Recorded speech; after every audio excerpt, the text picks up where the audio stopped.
Hey everyone, what is going on and welcome back to today's video. In today's video we are jumping into our 23rd operator guide on the channel, and in today's video we're going to be diving into Frost. Frost won easily in the last video from you guys, so here we are. Now before we jump into this video, if you guys want to see daily Siege content from gameplay guides, consider subbing to the channel. But otherwise we do have to decide what operator next week's guide is going to be on. So if you didn't know already, I do a voting system where the comments down below, there are going to be 3 comments, one for Ashe, one for Oryx, one for Kavira, and all you have to do is go down to the comment section down below and like the comment that I comment out of those 3 operators, and yeah, out of those 3, and you get to pick who we'll see next week. So go down below and vote for either Ashe, Cav or Oryx, but without further ado, let's dive into the Frost guide. So as always, we're going to start off with the weapon review, move on to the gadget utilization, and finish off with the operator strategies. So let's dive into the weapon review.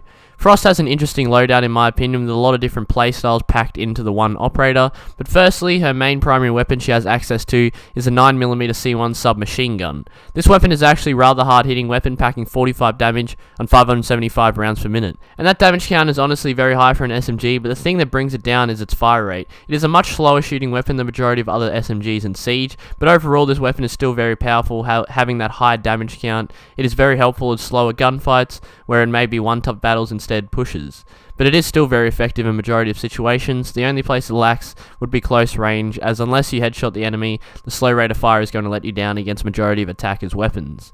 But with the recent addition of the Australian holographic sight onto this weapon, it adds another powerful addition to this weapon, having a good zoom for longer range gunfights. Now jumping into Frost's other primary weapon, the Super 90.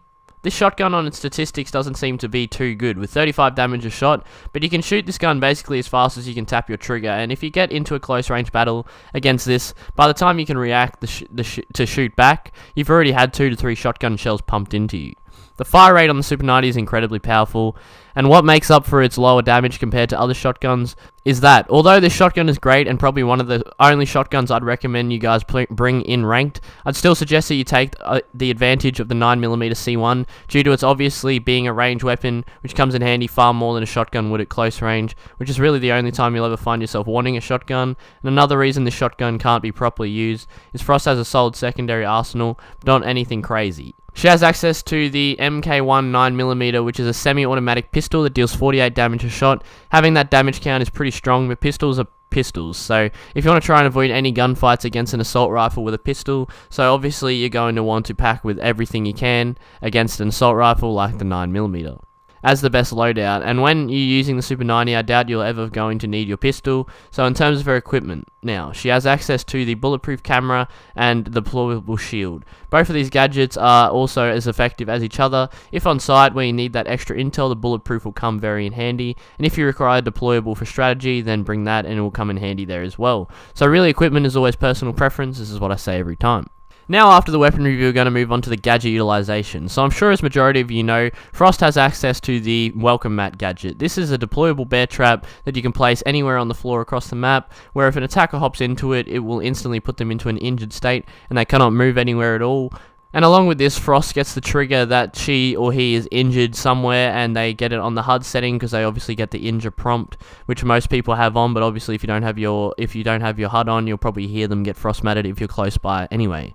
The Frost Mat can be a very effective gadget, but I'm going to be honest, it kind of loses its value as you progress up the ranks. Majority of people, I'd say plat or above, simply are quite aware of shooting Frost Mats if they are placed under windows, which makes them pretty much useless in these types of holds, because majority of the time they're just going to get shot before they do anything. So I'd recommend if you're looking to play Frost at all, even in the lower rank, I recommend you get into these habits now. Try to place the traps in places that aren't under vaultable surfaces, so I mean on the floor. The best strategy, and the strategy is when I'm on Frost, so I think of common entry points to the site that you're playing on and try to put the mats just out of line of sight of those entry points, so if the attacker were to try and push through their door, aiming their sights down and not checking for mats, and then they move around, try to get into gunfights and get angles on the attackers, they won't be checking the floor, and just around the door they have a good chance of picking up an ninja if there is a Frost Mat just chilling on the floor and they're not checking it. This is especially effective when you're playing a strat on site and you may have lost an objective, but these Frost Mats might clutch up for you when you are trying to retake. But obviously, no matter where you are, there's no guarantees that any of them will actually survive if the other team is looking out for them, and there's no guarantee the Frost Mats will work no matter what tip you can give you. It just depends on who you're versing. And finally, finishing up, we are going to have the operator strategies. Frost is a 2-speed operator, so technically it wouldn't be a horrible idea to roam, but the fire rate and more slow and powerful nature of her weapon, I believe no question Frost should be being played as an anchor.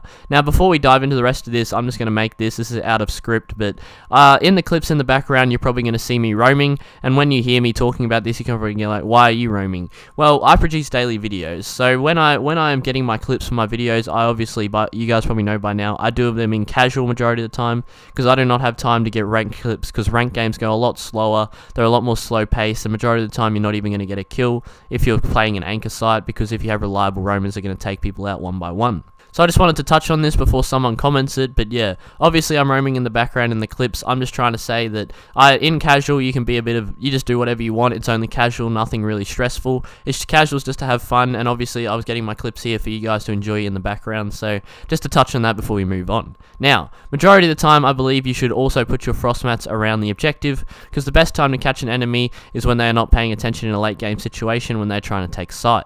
A lot of concentration to the surroundings is lost in these situations, and all the focus shifts to taking sight, planting and fragging. So the best place to utilize your frost mats is to take advantage of the strategy I gave before, and utilize putting your frost mats around the site, and of course in accessible areas for you to rotate and attempt to frag your injure if they do happen to hit the frost mat. But always check your surroundings when you do push someone who's injured in a frost mat, because there could always be someone else baiting the injure, so someone's just waiting for you to come kill them, or they could already be reviving already when you get there, which may put you in a situation where you may get fragged off. But if you do time this right, you obviously can jump them while they're both rezzing, and then you might be able to get a double kill, so it could work in your favour. But if you utilize these traps correctly and anchor down on the site with a strong weapon, you'll gain a lot of glory out of playing Frost, and hopefully you guys do. As you guys have just heard all of this, just take in these tips, because obviously I'm just trying to help you guys out, and if you do play Frost like this, I hopefully can assure you that you will definitely get more kills and you'll play smarter playing Frost, so hopefully this guide does help you guys. But other than that, I guess that's going to wrap up today's video. I hope all of you guys enjoyed, and I hope you all learned something new and something helpful on your journey to being a Frost God. If this video was or wasn't helpful, let me know down below and what I can change so I can make better videos for you guys. And of course, leaving a like and dropping a sub on the channel would be really appreciated, as it will help more people see this video, and it will also get more people getting to be better Frost players.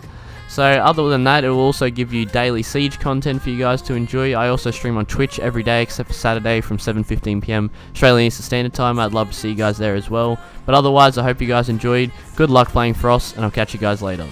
Peace.